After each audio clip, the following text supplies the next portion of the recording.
So hello everyone, welcome back to my channel, back to study with Anjali Singh. So our today's topic is muscle tissue.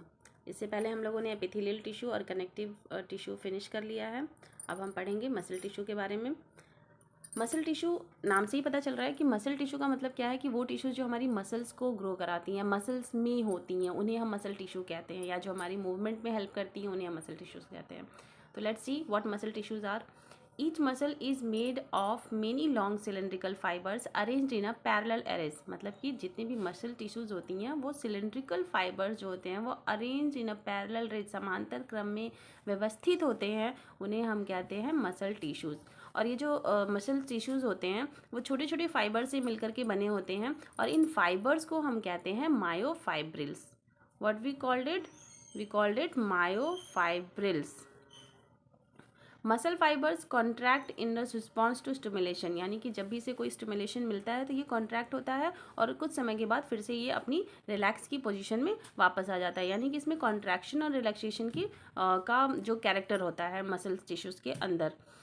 So their action moves the body to adjust to the changes in the environment, यानी कि उनका जो action होता है वो environment में अपने आप को ढालने के लिए जो ये टिश्यूज़ होते हैं वो एक्शन और इनका एक्शन रिलैक्सेशन और जो हमारा बैक टू द रिलैक्सेशन और कॉन्ट्रैक्शन की जो प्रोसेस वो होती है.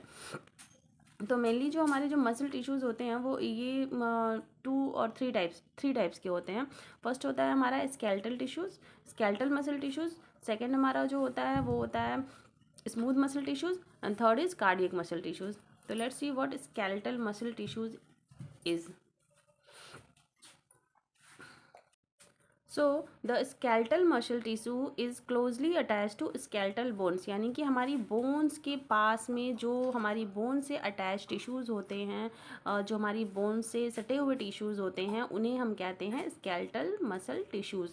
और ये जो टिश्यूज़ होते हैं वो मेनली जो हमारे बाइसेप्स होते हैं उनमें पाए जाते हैं. ये स्ट्रेटेड होते हैं, सीधे होते हैं, सिलेंड्रिकल शेप में. इनकी थोड़ी सी सिलेंड्रिकल होती है, थोड़े सीधे होते हैं, एक दूसरे के पैरेलल अरेंज होते हैं. और स्केलेटल मसल फाइबर्स जो होते हैं वो बंडल बनाते हैं, जैसे कई फाइबर, जो एक फाइबर और दो फाइबर और कुछ फाइबर्स मिल करके एक बंडल बनाते हैं. तो ऐसे कुछ बंडल्स मिल करके जो है वो स्केलेटल मसल्स बनाते हैं, आपस में ज्वाइंट हो जाते हैं. कई बंडल्स मिल करके, पहले तो एक फाइबर जो होते हैं, फिर दो फाइबर, कुछ फाइबर्स मिल करके एक बंडल बनाते हैं. कई बंडल्स मिल करके वो हमारी मसल बनाते हैं, पूरी मसल्स को बनाते हैं. और a sheath of tough connective tissues encloses several bundles of muscle fibers. और इसमें कनेक्टिव टिश्यूज़ का भी मेन रोल होता है. कनेक्टिव टिश्यूज़ और मसल टिश्यूज़ मिल करके हमारा एक टफ जो है वो शेप बनाते हैं जिसे हम स्केलेटल मसल्स कहते हैं. स्केलेटल मसल्स जो होते हैं वो हम अपनी इच्छा के अनुसार उसे मूव कर सकते हैं. जैसे हमारे हैंड की मसल्स हो गई, हमारे लेग्स की मसल्स हो गई, तो ये जो होते हैं इनको हम अपनी इच्छा अनुसार कहीं मतलब मूव कर सकते हैं, आगे पीछे ऊपर नीचे हम इसे हिला सकते हैं. इसे हम उस टाइप की जो मसल्स होती हैं जो हमारी इच्छा के अनुसार मूव कर सकती हैं उन्हें हम स्केलेटल मसल कहते हैं. You can see in this figure, आप इस फिगर में देख सकते हैं कि जो मसल्स हैं वो ऐसे सिलेंड्रिकल से लॉन्ग हैं, एलोंगेटेड हैं. और इन्होंने एक मतलब ये बंडल्स कई बंडल्स मिल करके एक मसल्स बना रही हैं. तो इस टाइप की जो मसल्स होती हैं इनको हम कहते हैं स्केलेटल मसल्स. और ये लॉन्ग होती हैं, इलोंगेटेड होती हैं, न्यूक्लियस बीच बीच में न्यूक्लियस पाया जाता है. स्ट्रिएशन मतलब सीधी सीधी पाई जाती हैं और न्यूक्लियस इनमें बीच में पाया जाता है. तो ये हो गया हमारा स्केलेटल मसल. दूसरा जो टाइप है वो होता है स्मूथ मसल का. तो the smooth muscles fibres taper at both ends, ये दोनों किनारों पे जो होते हैं वो पतले होते हैं, फुजी फॉर्म में होते हैं. एंड शो स्ट्रीरेशन, इनमें जो होता है वो उनमें स्ट्रेशन नहीं दिखाई देता है. Cell junctions hold them together, जैसे कि रेल की पटरियों के पे जंक्शंस मिलते हैं, जहाँ पे दो पटरियाँ मिलती हैं उनको हम जंक्शंस कहते हैं. उसी तरीके से सेल जहाँ पे आपस में मिलती है उन्हें हम सेल जंक्शंस कहते हैं. तो ये सेल जंक्शन जो होते हैं वो टिश्यूज़ को, एक टिश्यू को दूसरे टिश्यू से होल्ड करके रखते हैं, एक साथ में बंडल बना करके रखते हैं with the help of connective tissues. The wall of internal organs such as blood vessels, stomach and intestine contain this type of muscle tissue. यानी कि muscle tissues कहाँ पाए जाते हैं?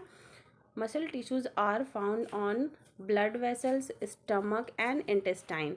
यानी कि जो हमारी स्मूथ ऑर्गन्स होते हैं, बॉडी ऑर्गन्स होते हैं, उनमें स्मूथ मसल टिश्यूज़ पाए जाते हैं, जिनको हम अपनी इच्छा के अनुसार मूव नहीं कर सकते हैं। वो अपने अकॉर्डिंग काम करते हैं, वो हमारे अकॉर्डिंग काम नहीं करते हैं। तो और इनमें जो टिश्यूज़ पाए जाते हैं वो उसमें स्मूथ मसल टिश्यूज़ होते हैं। और smooth muscles are involuntary, involuntary मतलब वो जो होते हैं इनको हम अपनी इच्छा के अनुसार हिला डुला नहीं सकते हैं। As their function they are involuntary, their functioning can not be directly control, यानी कि हम उसको कंट्रोल नहीं कर सकते हैं। आपने देखा था कि स्केलेटल मसल में हम उनको कंट्रोल कर सकते हैं अपनी इच्छा अनुसार, बट स्मूथ मसल्स में we can not control it. We usually are not able to make it contract merely by thinking about it as we can do with skeletal muscle. जैसे कि हम अपने हाथों को जब चाहें तब हिला डुला सकते हैं, बट अपनी जो हमारी इनवॉलेंट्री मसल्स होती हैं, अब ब्लड जैसे कि हमारी ब्लड वेसल हो गई, स्टमक हो गया या इंटेस्टाइन हो गया, इसको हम अपनी इच्छा के अनुसार हिला डुला नहीं सकते हैं। तो ये भी एक बेसिक डिफरेंस है हमारा स्केलेटल मसल और स्मूथ मसल में। स्केलेटल मसल्स यानी कि वो मसल्स जिनको हम अपनी इच्छा के अनुसार कंट्रोल कर सकते हैं, और स्मूथ मसल जिनको हम अपनी इच्छा के अनुसार कंट्रोल नहीं कर सकते हैं। और स्केलेटल मसल्स जो होती हैं वो पाई जाती हैं आपकी हैंड की लेग्स में, और जिनको हम अपनी इच्छा अनुसार हिला डुला सकते हैं। और जो हमारी इनवॉलेंट्री और स्मूथ मसल्स होती हैं वो होती हैं आपकी ब्लड वेसल्स में, स्टमक में, इंटेस्टाइन में।